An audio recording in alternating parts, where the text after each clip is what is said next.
Hello everyone. Today we are going to start a new chapter of civics is the police and court. I think these terms are very common for you and you guys are somehow familiar with these terms. Let us have a brief description of both the terms about the working of a police, about the working of a court, and the different terms regarding this police and the court system. Let us play today police shore, okay? Chalo, apart from a joke. Now, if we see about the functions of a police. Now, why we need a police? हमें police की ज़रूरत ही क्यों है? Basically, we need a police when any crime or offense take place. अब crime क्या होता है? According to the laws, according to the constitutions, if any law or if any rule is forbidden by any person, so that particular person is considered as an offend people or as a criminal in our society. So, to protect the interests of our society, to protect the people in our society, we need a police because police work as a safeguard. हमारे सुरक्षा कवच की तरह वो हमारा काम करते हैं. Let us have a look over the functions of the police. The first function which is mentioned over here is maintain law and order. Police का काम क्या होता है? लॉ एंड ऑर्डर्स को प्रॉपर तरीके से मेंटेन करके चलना. अगर कोई क्राइम्स हो रहे हैं उन क्राइम से हमें बचाना, एज वेल एज जो क्राइम हुआ है उसे इन्वेस्टिगेट करना या उसे डिटेक्ट करना कि क्राइम हुआ कहाँ से है. So if you talk about the maintaining laws and order and preventing crimes, so the police plays an important role because police is considered as a security guard for us. And apart from this, we are having an important role of traffic police, which is a special branch of our police department. This traffic police branch is basically formed by the government so that they can able to have a control on a traffic, and they must ensure that all the rules and regulations are obeyed in a proper manner by the general public. And apart from the traffic police, we are having one more department which is known as our CID.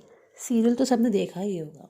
CID is like the criminal investigation department, जो basically investigate करते हैं crime कब हुआ, कहाँ हुआ, कैसे हुआ, कौन कौन इन्वॉल्व था, कौन नहीं था. This is all about the function of a CID. And next we are having the armed police. Armed police as basically we are having that our defense department and all that people.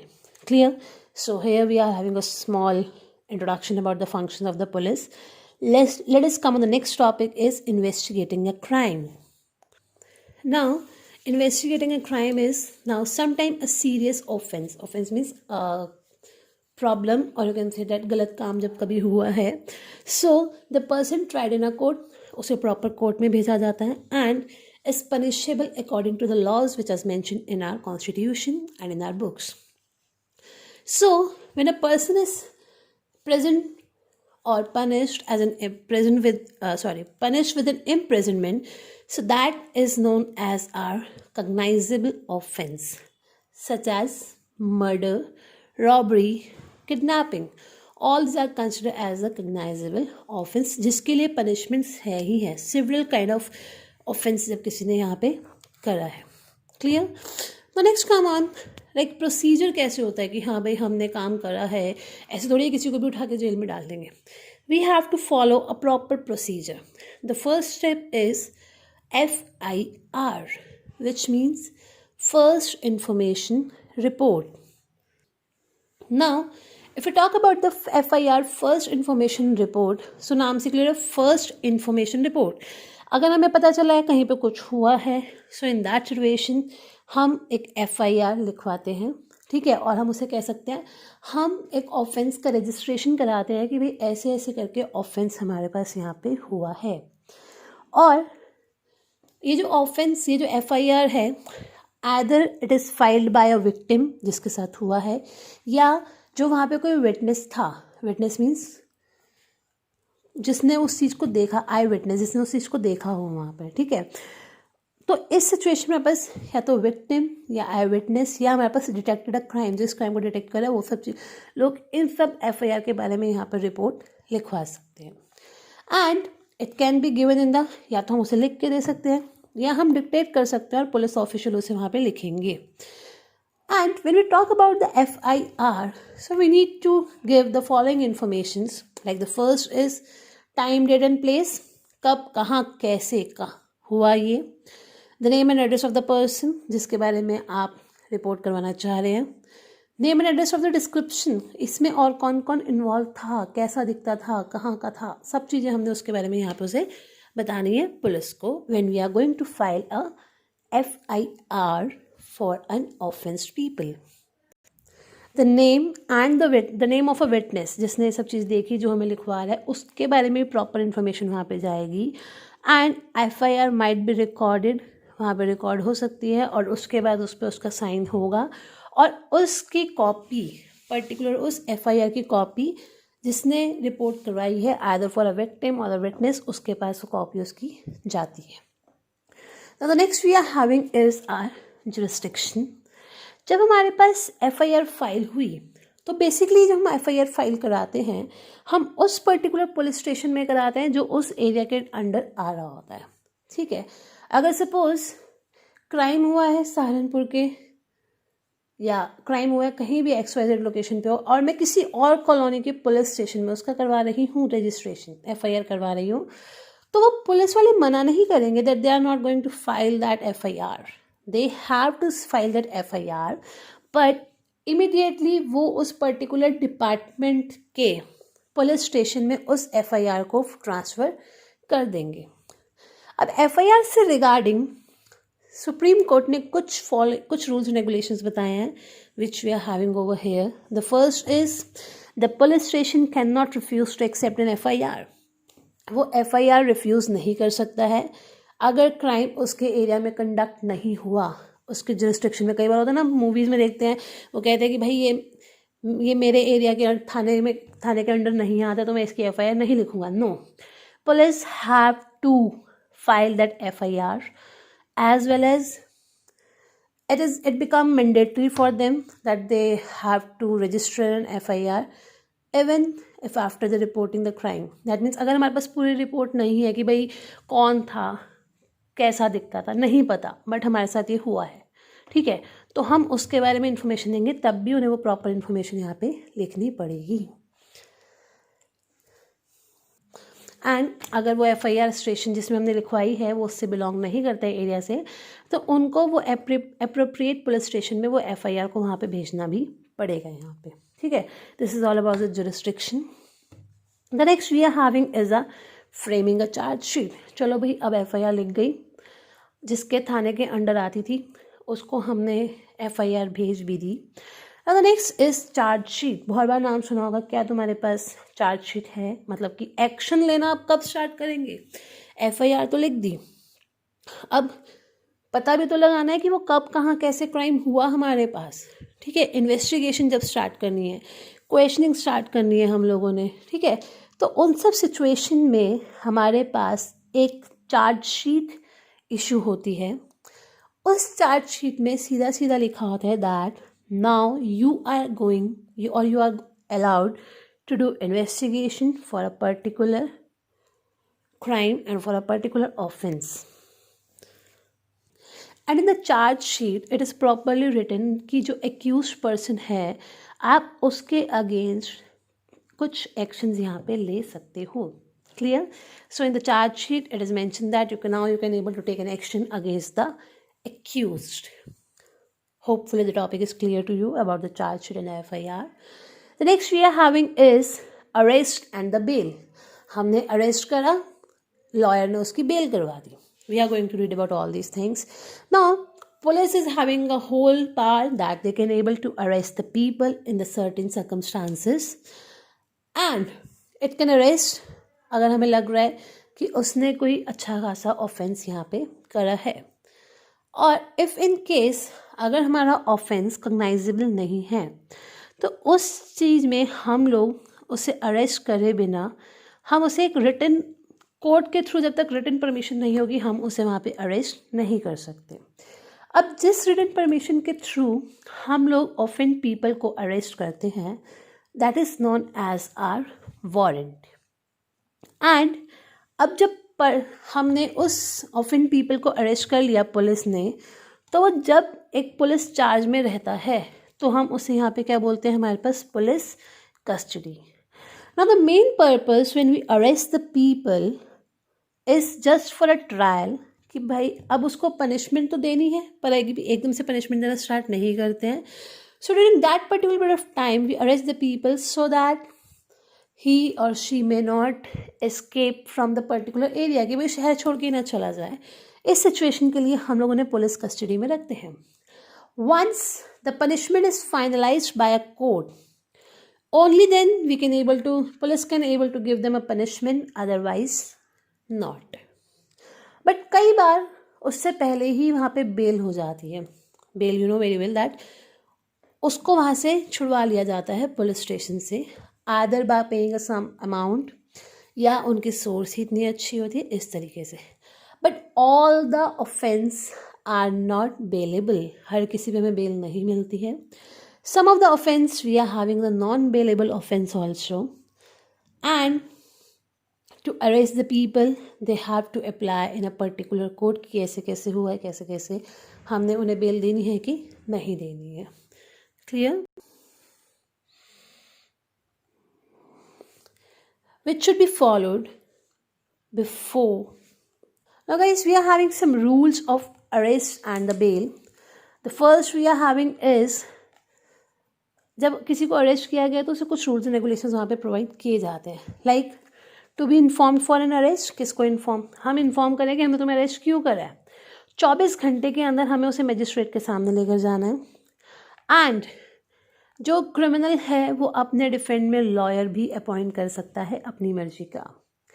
Police are not allowed to torture the criminals, हम उन्हें force नहीं कर सकते कि वो अपने crime का confession रखें वहाँ पर। As well as if we talk about the women and the boys who are under the age of 15 years, they are not allowed to take to the police station for the questioning as well. अगर कुछ questioning करनी है तो they have to question at their own residence. Now, while arresting the people, while detaining them and while questioning them, we have to follow some guidelines which is known as our D.K. Basu guidelines. Let us have a look on the D.K. Basu guidelines. Now the first thing, the person who is going to interrogate और जो criminal से questioning पूछने वाला है, he or she must wear a proper and a clear name tag जो कि उसे visible होना चाहिए कि वो किस designation पे है. The next we are having is we must have a written record of arrest, कि हम उसे अरेस्ट कर रहे हैं, किस टाइम हमने उसे अरेस्ट करा, और जिसको हमने अरेस्ट करा है उसके थ्रू वो अरेस्ट पे जो रिटन रिकॉर्ड हमने लिया है वो उसके थ्रू वहाँ पे साइन भी होना चाहिए, या किसी और रिलेटिव के थ्रू साइन होना चाहिए वो अरेस्टेड पर्सन के। And a person who is arrested, जिसे हमने अरेस्ट करा है, जिसे हमने डिटेन करा है इंटेरोगेशन के लिए, तो उसे वहाँ पे प्रॉपर राइट होना चाहिए कि वो उसके रिलेटिव को इन्फॉर्म कर सके या उनके वेल विशेस को वो इन्फॉर्म कर सके। If in case the relative of that arrested person is somewhere out of the station और not of that place of custody, so within 8 to 12 hours उन्हें वहाँ पे इंफॉर्मेशन प्रॉपर तरीके से पहुँच जानी चाहिए। Arrested person can request a physical examination, वो कह सकता है कि भाई आप मुझे अरेस्ट करो तो उससे पहले एक मेरा फिजिकल एग्जामिनेशन ले लो कि भाई मुझे पहले कहीं पे कोई चोट नहीं लगी हुई है, ताकि अगर बाद में उसके साथ कुछ टॉर्चर हो तो हम गवर्नमेंट पुलिस के अगेंस्ट कुछ एक्शंस वहाँ पे ले सकती है। Copy of arrest memo should be sent to the magistrate office, as well as arrested person is having a full right that they can hire a lawyer for them. These all are known as the D.K. Basu guidelines. Now, if we talk about the procedure of the court, so according to the Article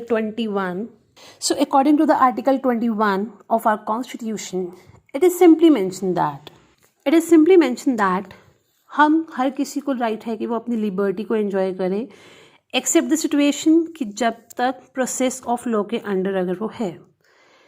if during this situation the person is find as a CRPC, that means criminal procedure code, तो उस time पे उसके साथ investigating होगी crime के regarding, उसके against chargesheet बनाई जाएगी, फिर ट्रायल लिया जाएगा, एंड उसके बाद अगर वो पनिशमेंट के लिए पता चलता है कि हाँ भाई उसे प्रॉपर ही is considered as a criminal over there, तो उसे मैक्सिमम पनिशमेंट वहाँ पे दी जाती है according to the Indian penal code, that is IPC के तहत. सुना हो ना, IPC, that means Indian penal code. Now next we are having is the elements of a fair trial. If we are just proceeding in a criminal court, ठीक है, तो police have to file a chargesheet as against the accused person. So in that situation, they can appoint a public prosecutor as well, that means a lawyer. ठीक है. Now, what is the role of public prosecutors in that situations? The first is public prosecutor जो वहाँ पर आ रहा है, उसने accused के लिए act करना है, मतलब उसकी फेवर में बोलेगा, but he or she is supposed to act in an impartial way without having any partialities, as well as he or she is supposed that we should narrate some facts कि भाई क्या क्या चीज़ें हैं, proper evidence के साथ सब चीज़ें वहाँ पे आनी चाहिए, without having any kind of biasness, बिना किसी को इंसल्ट करे, बिना पार्शियल हुए. क्लियर. एंड द रिस्पॉन्सिबिलिटी हमारे पास वहाँ पे क्या रहती है, अगर पर्सन गिल्टी है तो उस सिचुएशन में उसे वहाँ पे खुद को सरेंडर कर देना चाहिए, ना कि उसे अपने आप को वहाँ पे इनोसेंट डिक्लेयर करना चाहिए. बट समहाउ ऐसा कोई फॉलो नहीं करता. अगर कोई बंदा गिल्टी भी है तो लॉयर उसके अगेंस्ट में ना बोलकर उसकी फेवर में ही बोलेगा कि उसे कैसे कैसे वो प्रोटेक्ट कर सकता है. Clear. Now next we are having few rights of an accused person, जिसको बेचारे को पनिशमेंट मिल गई है. नाउ एक कॉपी और FIR उन्हें देनी है, चार्जशीट देनी है, उन्हें दिखाना है कि भाई कौन कौन आपके यहाँ पे विटनेसेस में थे, और टू प्लीड नॉट गिल्टी, वो कह सकता है कि भाई मैं गिल्टी नहीं हूँ, तो मुझे एक ट्रायल, दैट मीन्स मुझे कोर्ट में जाना है अपनी बात रखने के लिए. और जो ट्रायल रखा जाता है वो ओपन कोर्ट में रखा जाता है, which is in front of the public, सबके सामने वो सब चीज़ें होती हैं. And to be present during a trial, उसको वहाँ पे उस टाइम पे प्रेजेंट भी रहना है जब उसके लिए वहाँ पे सब काम हो रहा है कोर्ट के अंदर. To defend himself by defence lawyer, तो उसके लिए क्रॉस एग्जामिन भी हो सकती है विटनेस से कि क्वेश्चंस क्या पूछे थे, क्या होने चाहिए थे, ये वो XYZ. Now we are having few laws of rules of a जज ऑल्सो. अब जज डिसाइड करता है whether the person is guilty और not. So in this situation the जज should focus on all the evidence, सब प्रूफ्स में देखना है प्रॉपर तरीके से, and he she must determine कि भाई जो इन्वेस्टिगेशन हुई थी वो प्रॉपर मैनर में हुई भी है कि नहीं हुई है, कहीं सब कुछ एजम्पशन बेस पे चीज़ें तो नहीं है हमारे पास यहाँ पे. And if there is any doubt then accused is given benefit of that doubt, और उसे वहाँ पे फ्री छोड़ दिया जा सकता है. But if a person is considered as a guilt, then it is the duty of a जज टू फाइल अ केस और to give the punishment to that particular person. Clear. But the punishment should be given according to the Constitution or according to the IPC, Indian Penal Code के according जो punishments हैं वो सब उन्हें वहाँ पे देनी है. Is it clear? The chapter is over regarding the police and the courts. Hopefully it is clear to you because the topic is somehow very common and relatable kind of topic, because इसके बारे में आपने बहुत कुछ सुना हुआ है. Just go through with the chapter which is given in your book, and if any doubt then you guys can ask from me. Till then, take care and bye bye.